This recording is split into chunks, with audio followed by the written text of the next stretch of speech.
So it's no secret right now that SEO is changing a lot with AI search. And I think one of the questions that we've been getting a lot and talking about a lot with clients is how the technical side of SEO, which is generally what we specialize in, how that's shifting and what kind of things are different now. Like, how does the tech side of SEO still apply to AI search? Does it still apply? Is it still relevant? How do different technical tactics change? And this is something we've been working on with a lot of our clients. So, Andrea, I'll kick it to you to start us off. Like, how does tech SEO still change? Is tech SEO still relevant in the world of AI search?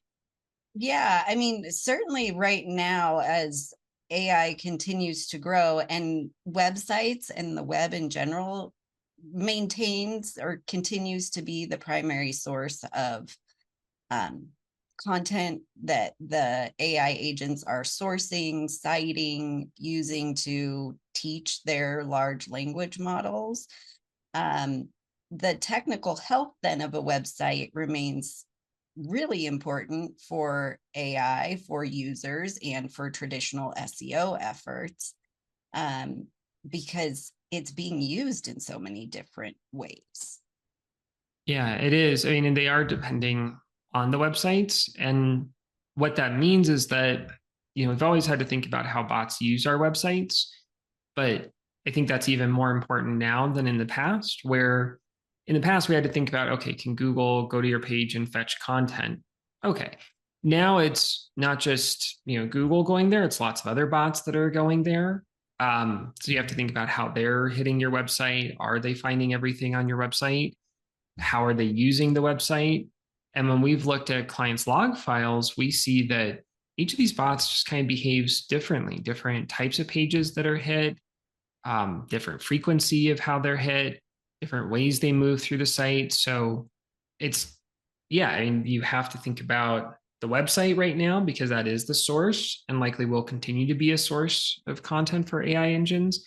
But you also have to think about, okay, but what are those bots specifically doing? It's really thinking about what kind of site you're creating for bots, and bots are somewhat becoming a more important audience maybe than what we've necessarily seen in the past. Yeah, you're totally right. Bots it just continue to grow every day, it seems like, in terms of how many are out there as AI tools continue to be developed and built, and all of that to support a variety of different users.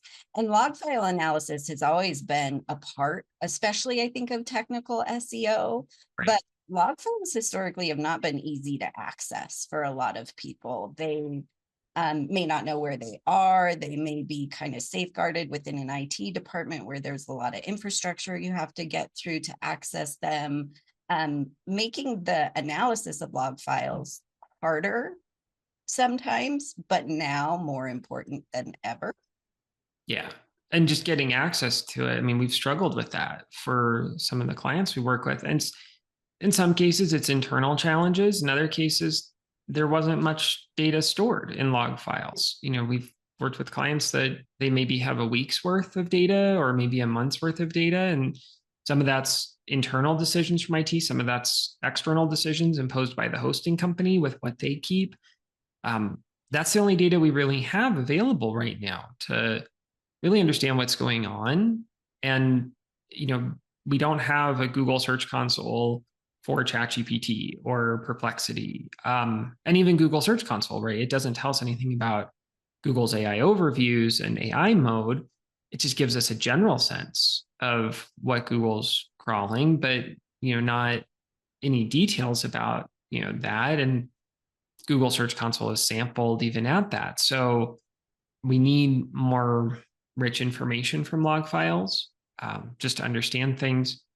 The other kind of thought too, as we think about bots and log files, I mean, it's, well, what do you do with those log files? And that is the core part of, I think, what we do, what technical SEO has been about is it's not just opening up the log file and saying, oh, I see they went to these 20 pages or something. It's then you have to go and look at those pages as that bot and say, okay, if OpenAI, hits this particular page with this bot, what kind of experience do they have? Do they see the content correctly on that page? Are they building that page correctly? Are they constructing that correctly? And that's something that I had to think about with Google, but these other bots build and load and construct pages in a very different way. Yeah, that's very true. And we've seen that play out. There's been kind of a debate of how much does schema matter in terms of helping AI bots understand a page's content. And there's been some back and forth, especially over this year, trying to come to a conclusion about that. And it does seem like, as kind of the year has progressed and people have tested, that schema markup and structured data can support AI's understanding of a page's content, especially important content.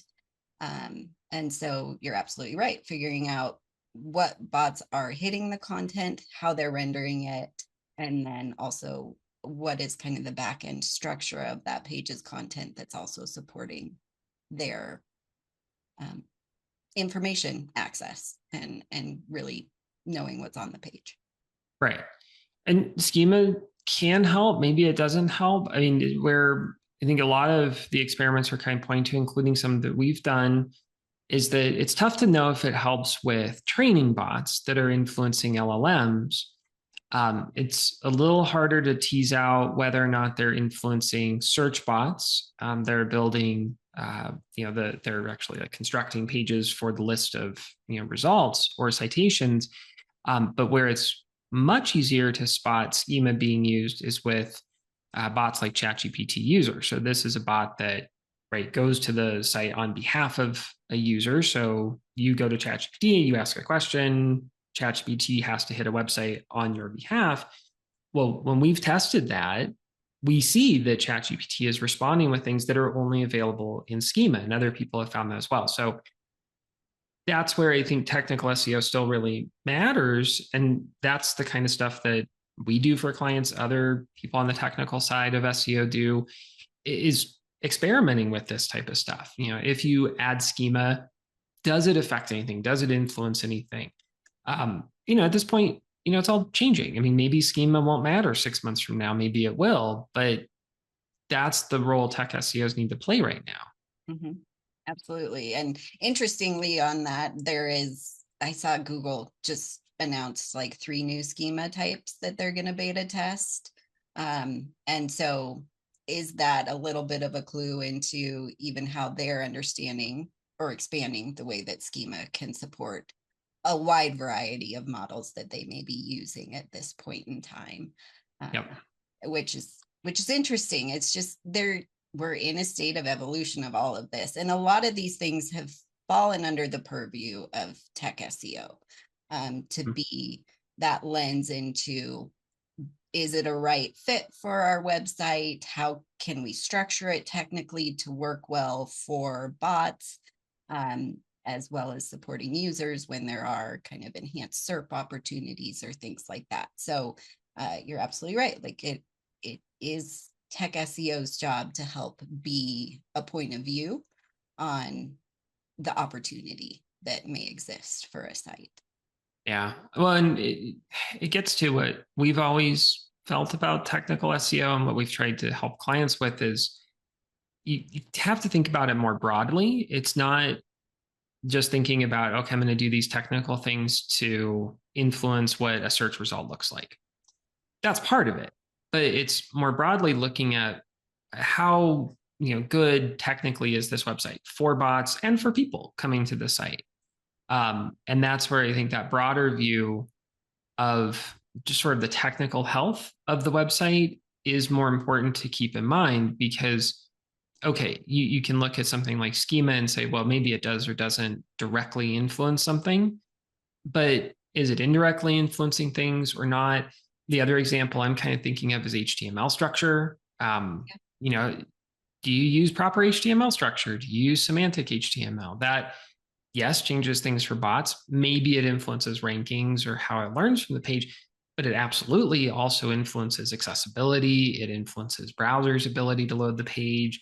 And that can improve in lots and lots of other ways. And that's where kind of that broader view of technical health, I think, is important to keep in mind. It's not just oh, I'm doing these things for SEO. I'm doing these things to make the website better technically. And that also happens to help SEO along with lots of other things. Yeah, you're absolutely right. That is fundamental, and it always has been. Um, but but could it be even more important now? I think there is a possibility that that is true. I Mhm. think in that regard too, one of the other common things that falls under technical SEO's view is page statuses. What content should be 404'd? What content should be redirected? How do we manage the deprecation of pages on the site for a variety of reasons? And I think we've all run into citation errors in AI tools where they're sourcing or citing a resource that may no longer be available on the site. And so, as a tech SEO, not only do we have to worry about that for users in traditional search, but how do we also evolve that into the AI space, and help figure out how to manage that appropriately for the domains and websites under our influence. Right. Yeah. I mean, that breaks down into several tasks. I mean, it's one, figuring out what those citations are, what those status codes are, how those pages are maintained. So it's that, you know, that question of what exactly is technical SEO. I mean, it's part understanding server configuration code, but it's also understanding, how you do that level of analysis to even find these problems. And that's where I look at AI search and say there's just lots more to do technically than the past. So to that question we keep getting of does tech SEO still matter? It's like, yeah, it still matters. I think it actually matters more with this, as we try and navigate this change. Yeah, I think you're right. And the deeper we get into it, I think that continues to surface is just a real opportunity and a real importance for website managers and marketing teams, whoever's overseeing the website as it evolves, as AI evolves. Um, the technical foundation in health remains critical. Right. And we may not end up calling that SEO. I mean, that might end up called something else. It might land in a different department. It may or may not be part of marketing. It may be part of IT. We've seen some clients going through that right now, like trying to reorganize that, trying to figure out what does this look like? How do I reorganize things? That's also part of the experimentation that needs to happen right now is, yeah, where does this fit? Because it is really mixing everything up. It's somewhat marketing, it's somewhat development, it's somewhat analysis, it's somewhat user experience. It's tech SEO has always been, and SEO more generally has kind of always been a hybrid of these things. And I think as we go through this change, I mean, that's going to, just require rethinking kind of that broader sense of, yeah, where does this fit? Where does SEO fit? But specifically, where does tech SEO fit? And no matter what, I think our hope is that it remains a part of the conversation, an important role as websites continue to be managed and as everything shifts. For sure. Certainly will. Yeah. And I think you're absolutely right. That's the hope, is that it's got to be, because that's where there's a lot of opportunity. And we can't lose sight of that. Yes. So, well, we will leave it there. Obviously, if you're watching this, if you need help figuring out, technical SEO for your site, figuring out how you need to adjust things technically for AI search, please feel free to reach out to either Andrea or myself. Andrea, you can reach at Andrea at elementive.com. You can reach me at Matthew at elementive.com. We're both always happy to help however we can. Any of that, if you like this video, like to see more like it from us, please subscribe to our channel. Thanks so much for watching.